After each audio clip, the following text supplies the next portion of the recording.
se é que podemos colocar nesses termos, era a opinião que a igreja tinha a respeito de si mesma. Mas mesmo assim, era uma opinião falsa. A cidade de Laodiceia ela foi fundada em 250 a.C. por Antíoco da Síria. A cidade era importante por causa da sua localização. Ela estava, digamos assim, numa localização privilegiada, por assim dizer. Ficava no meio das grandes rotas comerciais. Era uma cidade rica e opulenta. Laodiceia era o lar dos milionários. Na cidade havia teatros, um estádio e um ginásio equipado com banhos. Era a cidade dos banqueiros e das transações comerciais. A carta, ela não menciona nenhum tipo de perseguição, nenhum tipo de dificuldade com relação aos judeus ou com os falsos mestres, por exemplo. Laodiceia era muito parecida com a igreja de Sardes. E se você está lembrado do sermão que eu preguei, né? Sardes era a igreja que tinha fama de que estava viva, porém estava morta. Então, a igreja de Sardes ela é muito parecida com a igreja de Laodiceia por um certo ângulo, ou vice-versa. Então, o que nós temos aqui é uma espécie, digamos assim, de cristianismo nominal e acomodado na igreja de Laodiceia.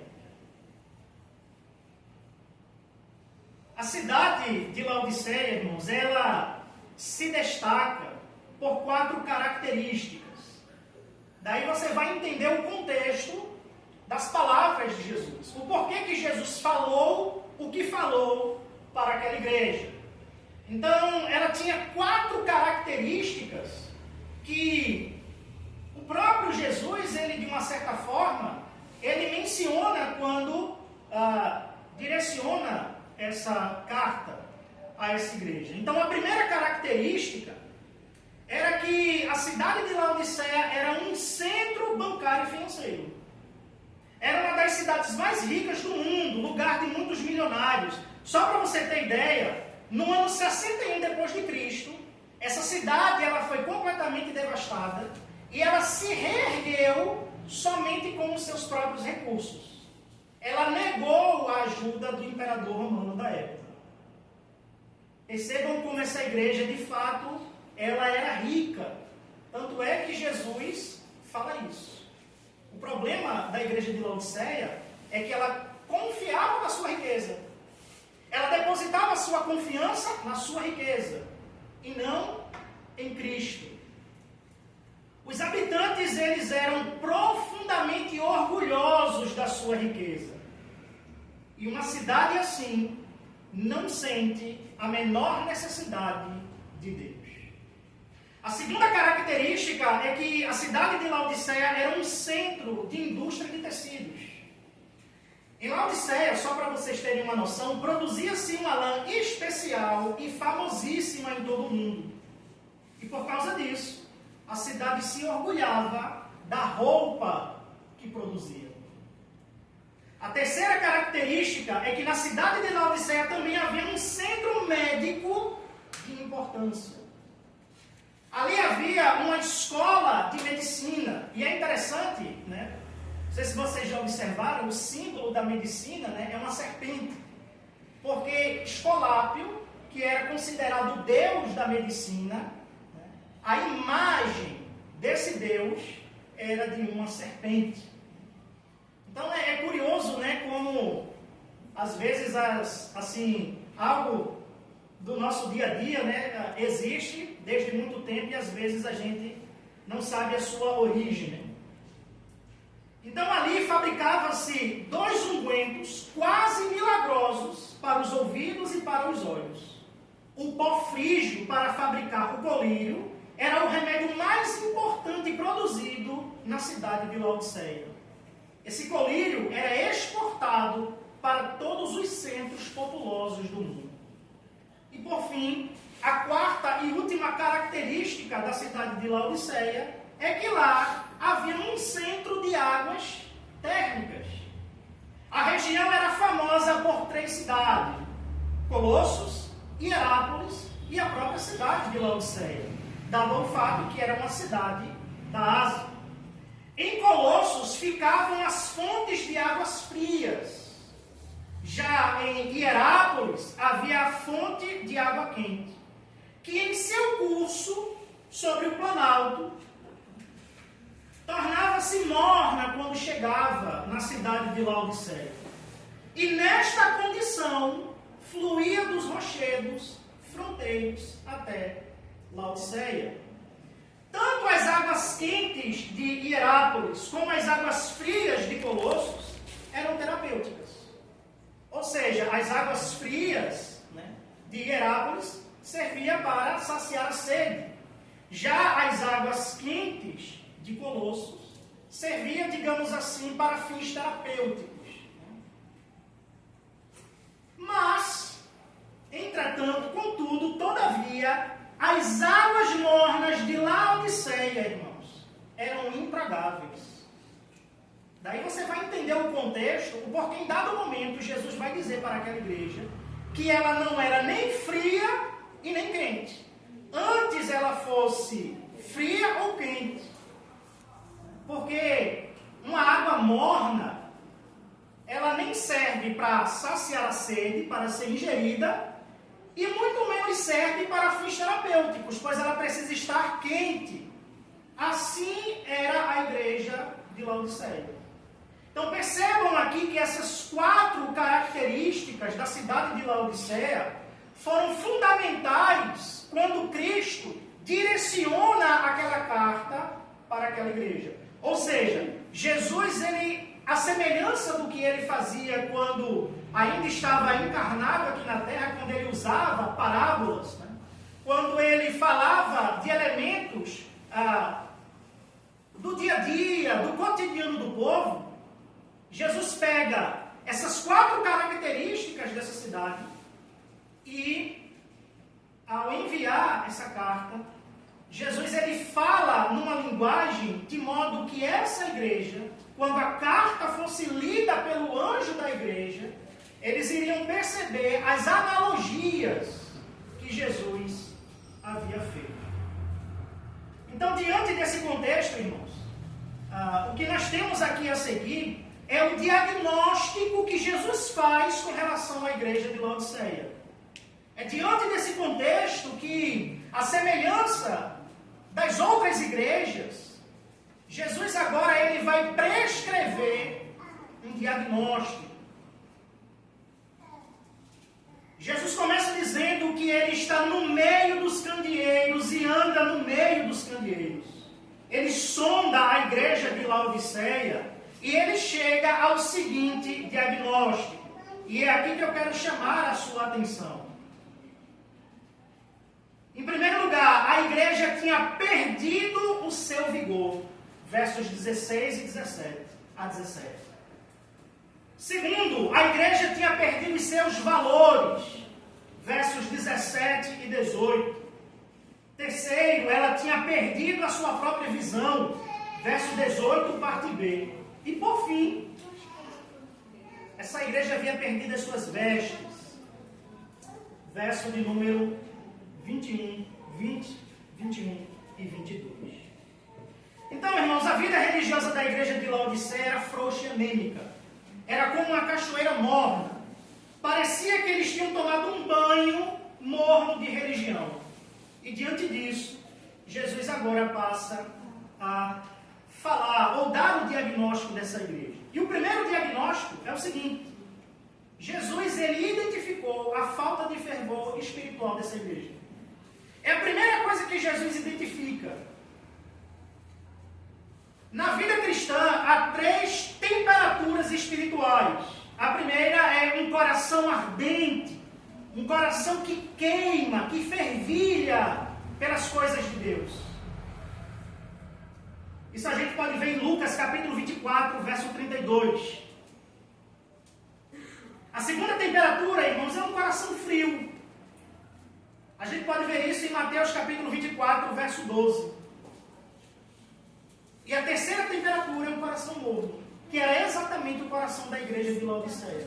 o que nós vemos aqui, o que fica evidente aqui, era que essa igreja estava vivendo uma completa indiferença com relação ao seu Senhor. Dado ao fato daquelas características, era uma igreja rica, era uma igreja que tinha, por assim dizer, né, um centro de produção, né, de colírios, de lã. Percebam que todo esse contexto fez com que a igreja de Laodiceia desenvolvesse essa apatia espiritual para com o Senhor Jesus Cristo.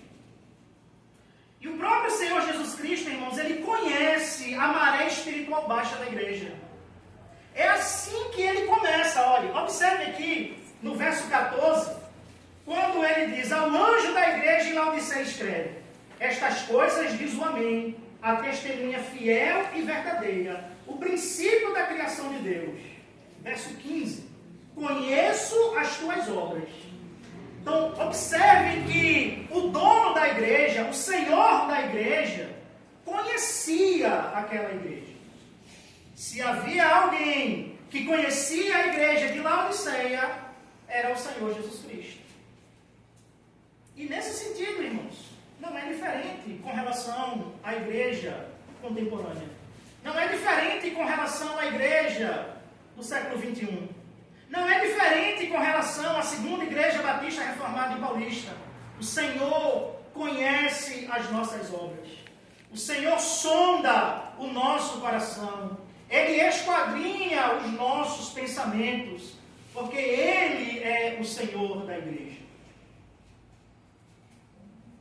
Se nós observarmos bem aqui, nada é falado sobre tentação, perseguição, negação, apostasia ou abalos nessa igreja. O problema da igreja de Laodiceia não era com relação a uma confessionalidade defeituosa, não era um problema de teologia.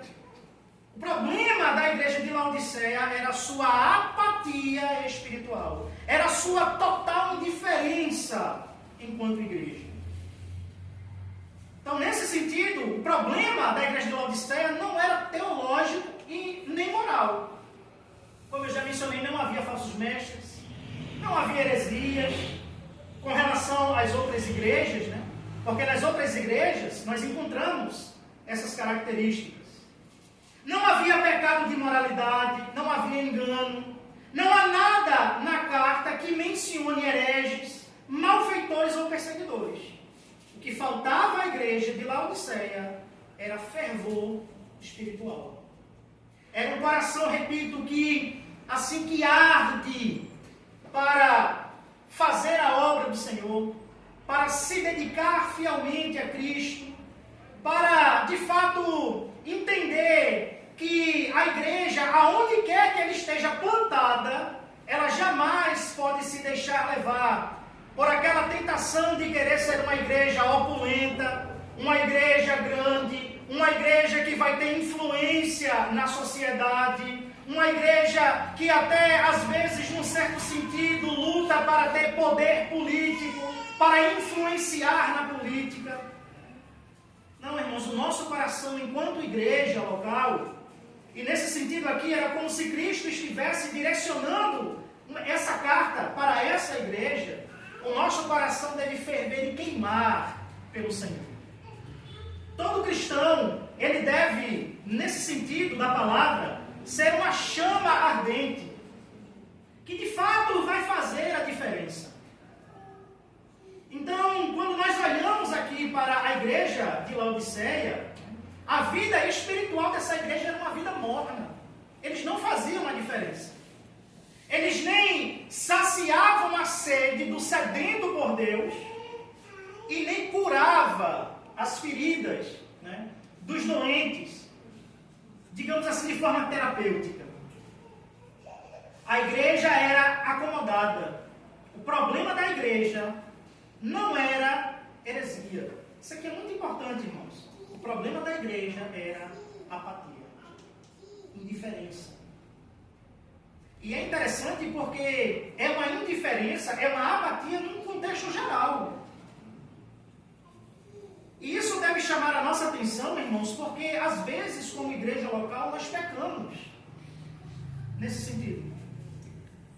Pecamos quando não nos preocupamos, não nos importamos com os membros. Dado o fato de que a igreja local é um corpo, composta por muitos membros, veja, quando uma pessoa perde um membro, para fazer aqui essa analogia, ela vai sentir profundamente. A tal ponto de que se ela pudesse voltar no tempo e fazer tudo o que fosse possível para não perder aquele membro, ele fazia. Assim deve ser a igreja também. Isso deve nos remeter, por exemplo, ao fato, e aqui só para fazer uma aplicação, quantas vezes nós ligamos para aqueles irmãos que estão tendo dificuldades para vir à igreja? Quantas visitas nós fazemos? Será que de fato nos preocupamos como membros? Será que de fato nós temos um entendimento bíblico que a igreja é composta por muitos membros e que cada membro foi colocado pelo Senhor, né, com a sua finalidade? Porque é muito bom quando estamos doentes, enfermos, acamados em casa ou no hospital e recebemos a ligação de um irmão que está ali preocupado, que se importa ao ponto de ligar, de procurar saber, de demonstrar ali cuidado. É muito bom quando nos sentimos nessa condição, né, de sermos lembrados pela igreja. Note que a igreja de Laodiceia aqui, irmãos, não estava nem um pouco preocupada com isso. Essa apatia espiritual era generalizada. Ninguém se importava com ninguém. Então, isso deve fazer com que cada um de nós fiquemos com o nosso alerta ligado, para que, em alguma medida, não caiamos nesse pecado de apatia espiritual. Então, a igreja de Laodiceia, ela, de fato, havia perdido o fervor espiritual que deveriam ter. O segundo diagnóstico, irmãos, que Jesus faz é que ele identifica que um crente morno, preste bastante atenção nisso, que um crente morno é pior do que um incrédulo frio. Versos 15 e 16. Veja. Conheça as tuas obras, que nem és frio nem quente. Quem dera fosses frio ou quente. Assim, porque és morno, e nem és quente nem frio, estou a ponto de vomitar-te da minha boca. O contraste aqui, irmãos, é entre as águas quentes, medicinais de Hierápolis, e as águas frias, puras, da cidade de Colossos. Dessa forma, ou nesse sentido, por assim dizer, a igreja em Laodiceia não estava oferecendo refrigério para o cansaço espiritual e nem cura para o doente espiritual. Ou seja, a igreja de Laodiceia não estava cumprindo o seu papel enquanto igreja local. Eles não estavam saciando a sede do cansaço espiritual e nem estavam, por assim dizer, curando os doentes espirituais. Era totalmente ineficaz e assim desagradável ao Senhor. Alguém que nunca fez profissão de fé e tenha consciência de sua completa falta de vida moral, é muito mais fácil de ser ajudado que algum outro que se julga cristão, mas não tem verdadeira vida espiritual. A indiferença espiritual, irmãos, é pior do que a frieza. Ser morno é ser cego à sua verdadeira condição. Então notem que, nesse sentido aqui, essa mornidão, essa indiferença, essa apatia da igreja de Laodiceia estava, por assim dizer, desconfigurando essa igreja enquanto igreja. Veja, dado ao fato de que a igreja do Senhor Jesus Cristo é chamada das trevas para a luz, para no mundo fazer a diferença, como, por exemplo, pregando o Evangelho, saciando a sede espiritual que homens e mulheres mortos em delitos e pecados eles têm, porque todo homem ele tem um senso do divino. O próprio Calvino diz que o coração do homem é uma fábrica de ídolos. Por quê? Porque ele tenta preencher esse vazio, né, com o pecado. Ele tenta saciar essa sede de Deus com bens aparentes, por assim dizer. Então, a igreja de Laodiceia, ela havia perdido a sua configuração como igreja, por causa dessa apatia espiritual. Então, irmãos, isso aqui também deve mexer com a nossa estrutura, porque todos nós, como igreja do Senhor, ou como membros da igreja, perdão, devemos sempre estarmos, digamos assim, nos avaliando. Em que medida e em que sentido temos feito a diferença na vida daqueles que nos cercam no nosso cotidiano. E aqui, para fazer uma aplicação, aqui nesse segundo diagnóstico que Jesus faz, eu pergunto, no seu trabalho, você tem feito a diferença? Você tem pregado o Evangelho? Você tem sido, por assim dizer, boca de Deus para trazer uma palavra que venha fazer com que aqueles que estão mortos em delitos e pecados sejam confrontados pelo Evangelho? Pela pregação do Santo Evangelho? Ou será que você tem sido aquele agente 007, né? Que ninguém no seu trabalho sabe que você é um cristão? Então, aqui que está o ponto. Em que medida temos saciado a sede espiritual e temos curado, por assim dizer, aqueles que estão doentes espiritualmente? A igreja de Laodiceia era morna, não era nem fria e nem quente. Por essa razão, o Senhor Jesus disse que estava a ponto de vomitar essa igreja da sua boca. O terceiro diagnóstico, irmãos, é que Jesus ele revela que um crente morno, em vez de ser o seu prazer, provoca-lhe náuseas. Que é justamente o verso 16. E veja, nesse sentido, você só vomita o que ingeriu. Você só joga para fora o que está dentro. A igreja de Laodiceia era de Cristo, irmãos. Veja, ela não deixou de ser uma igreja de Cristo pela sua condição naquele momento. Tanto é que o contexto aqui é de Jesus chamando essa igreja ao arrependimento.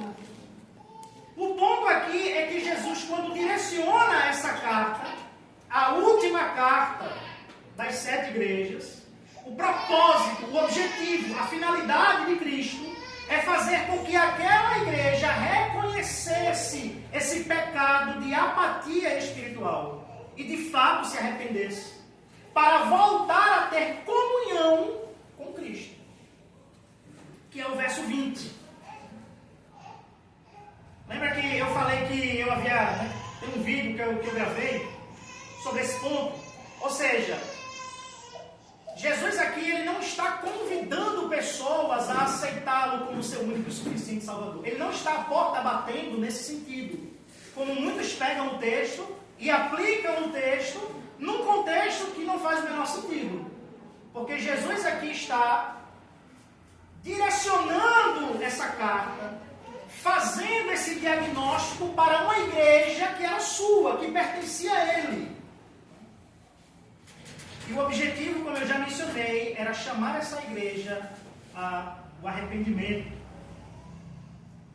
Então, Uma religião morna, irmãos. Um cristianismo morno. Provoca náuseas no Senhor. Ele não suporta. Fomos salvos para nos deleitarmos em Deus.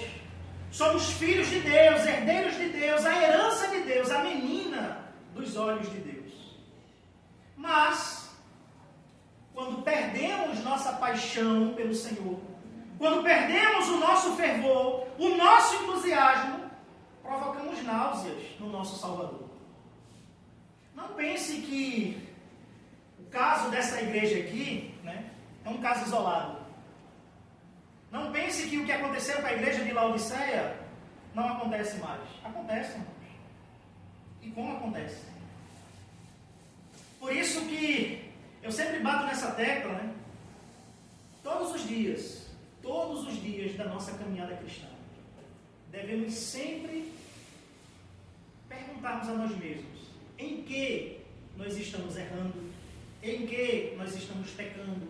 Aonde estamos falhando? Para que possamos nos arrepender. Veja, por exemplo, quando você foi convertido.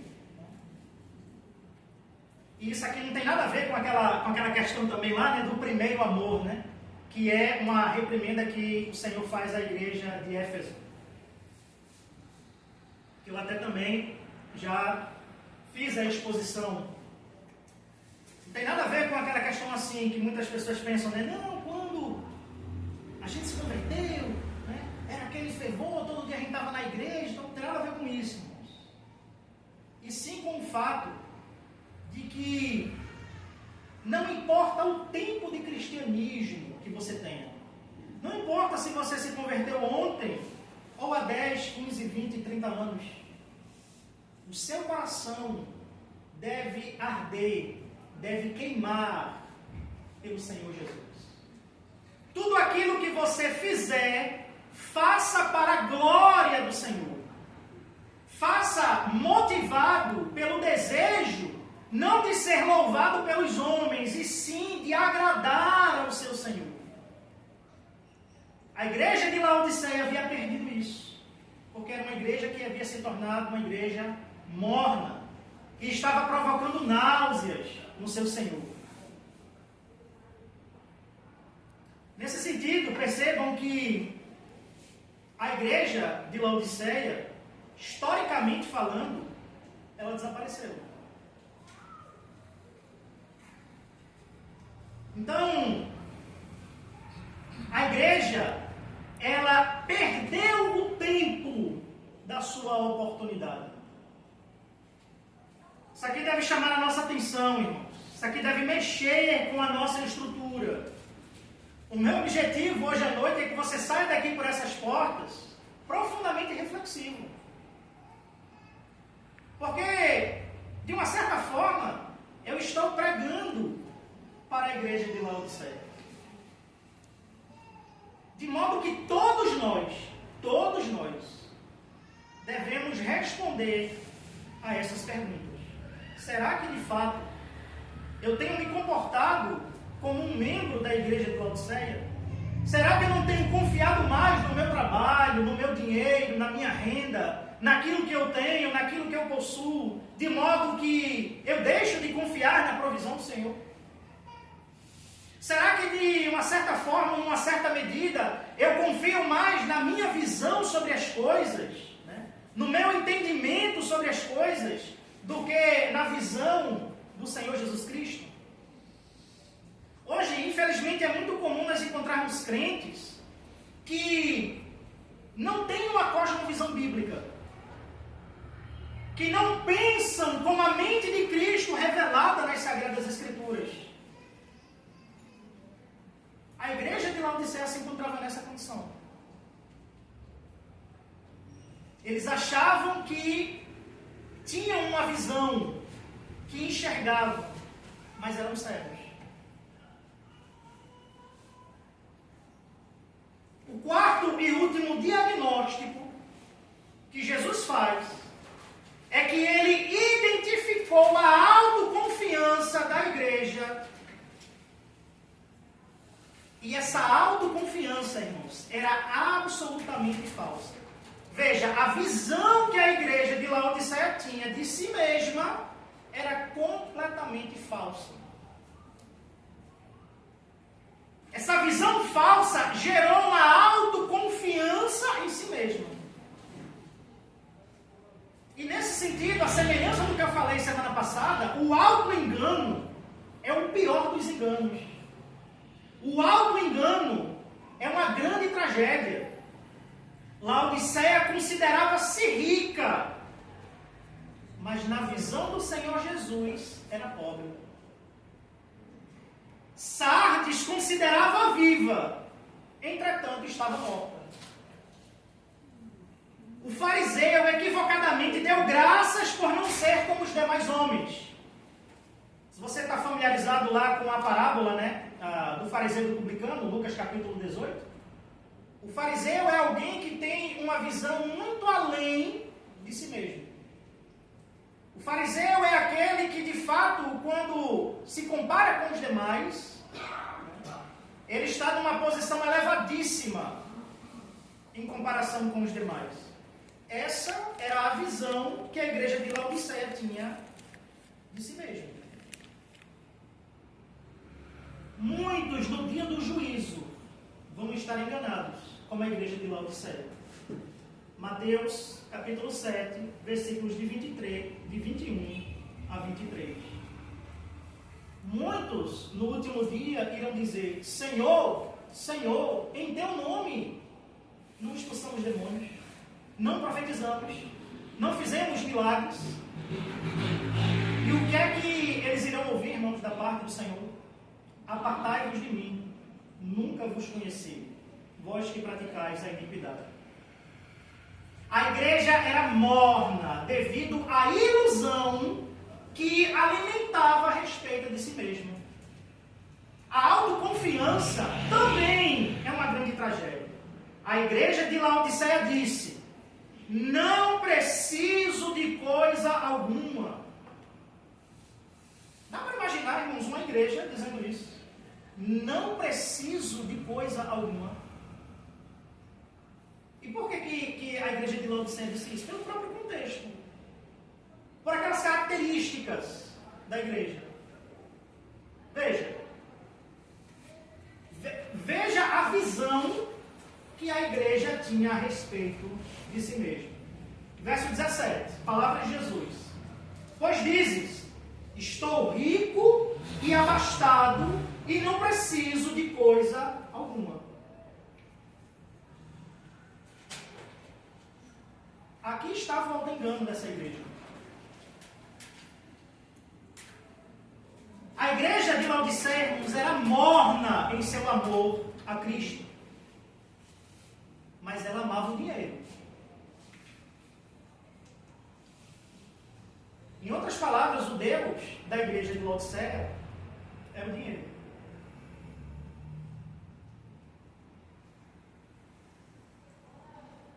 O amor ao dinheiro traz uma falsa segurança e uma falsa satisfação.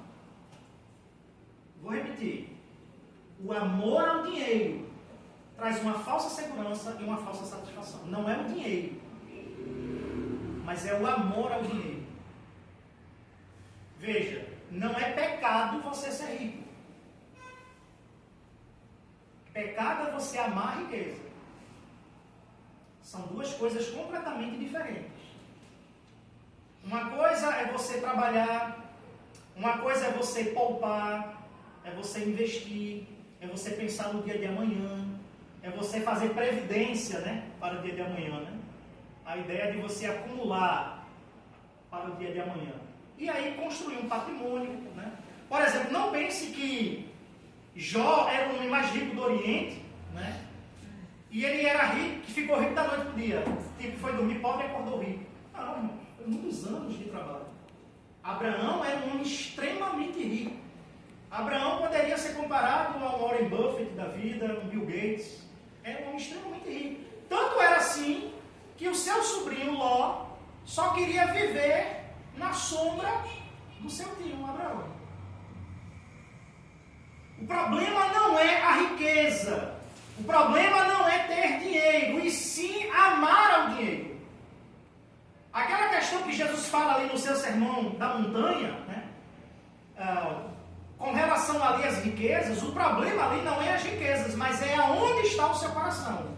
Aonde estiver o seu coração, aí sim, ali estará a sua riqueza. Então, vamos parar com essa conversa de dizer, não, isso é pecado. Não, irmão, não é pecado, não. O dinheiro, quando ele é usado com sabedoria, para a glória de Deus, né, é uma bênção. Aqui é que está o ponto. Mas o problema da igreja de Laodiceia era o amor que ela tinha ao dinheiro. E aquele que ama o dinheiro produz uma falsa segurança. Uma falsa satisfação. Porque quem ama o dinheiro nunca vai se satisfazer.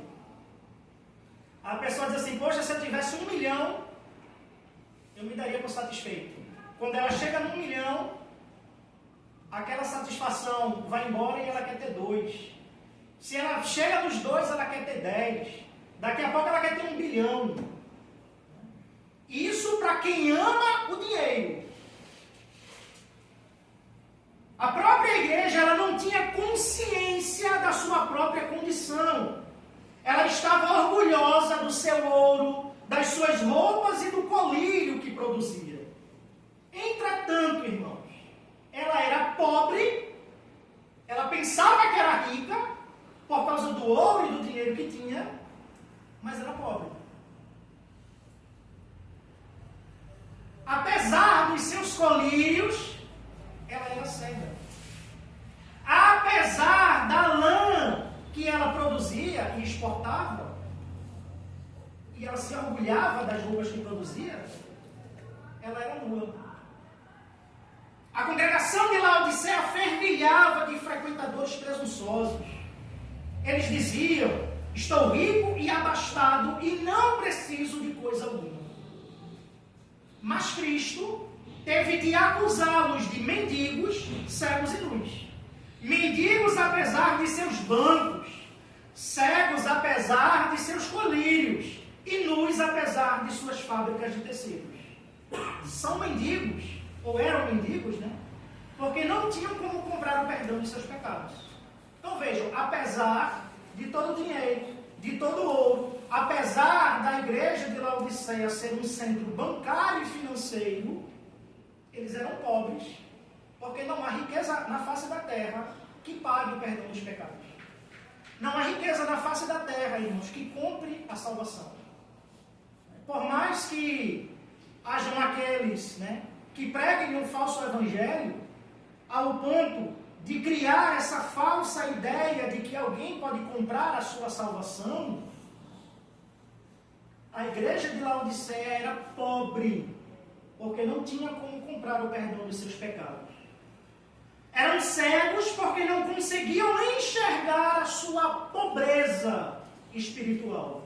Não conseguiam enxergar a sua própria condição diante do Senhor. É como, digamos assim, é um doente que não consegue perceber a sua própria condição. E o pior dos doentes, irmãos, é aquele que após de receber um diagnóstico do médico, não aceita aquele diagnóstico.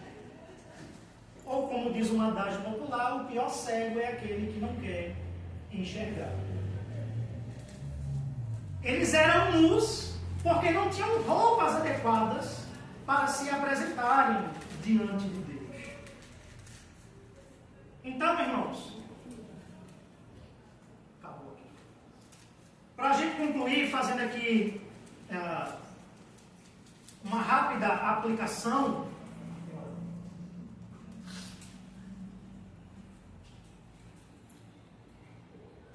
no verso 18, Jesus ele faz um apelo à igreja de Laodiceia. Veja, não é um apelo, né, para aceitar Jesus e tal, como a gente vê em outras igrejas por aí afora. Né? Cristo se apresenta à igreja como um mercador espiritual, verso 18.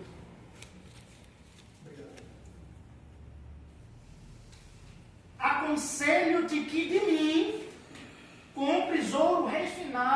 fogo para te enriqueceres. Vestiduras brancas para te vestires, a fim de que não seja manifesta a vergonha da tua nudez. E colírio para ungires os olhos, a fim de que vejas. Ou seja, Jesus aqui ele faz uma espécie de trocadilho. Uma igreja que se orgulhava da riqueza que tinha, ao ponto de dizer que estava abastada e que não precisava de coisa alguma. Uma igreja que se orgulhava de produzir, o colírio que produzia para exportar. E uma igreja que se orgulhava pela lã que produzia para exportar. Jesus aqui faz um trocadilho. Ou seja, a verdadeira riqueza, o verdadeiro colírio que iria fazer com que a igreja de Laodiceia enxergasse a sua real condição. E aquele que de fato tinha vestes para vestir a igreja, para que a sua vergonha não continuasse sendo exposta, somente o Senhor tinha a verdadeira riqueza, o verdadeiro colírio e a verdadeira roupa. Nesse sentido, Cristo prefere dar conselhos em vez de ordens. Sendo soberano do céu e da terra, Criador do universo, tendo incontáveis galáxias de estrelas na ponta dos dedos, tendo o direito de emitir ordens para que lhe obedecessem, ele prefere dar conselhos. A suficiência, irmãos, guardem isso no coração de vocês. A suficiência está em Cristo e somente nele. A igreja de Laodiceia julgava-se autossuficiente, mas os crentes deveriam encontrar sua suficiência em Cristo. E é aí que, a partir do verso 18, Jesus diz: aconselho-te que compres de mim. Cristo aqui, ele apresenta-se como um mercador espiritual. Seus produtos são essenciais. Seu preço é de graça. Há notícias gloriosas para os mendigos, cegos e nus. Eles são pobres, mas Cristo tem ouro, e ouro refinado pelo fogo. Eles são cegos, mas Cristo tem um colírio para os seus olhos. Eles estão nus, mas Cristo tem roupas brancas para vesti-los. E nesse sentido, Cristo exorta a igreja a adquirir ouro para a sua pobreza, colírio para a sua cegueira e vestimentas brancas para a sua nudez.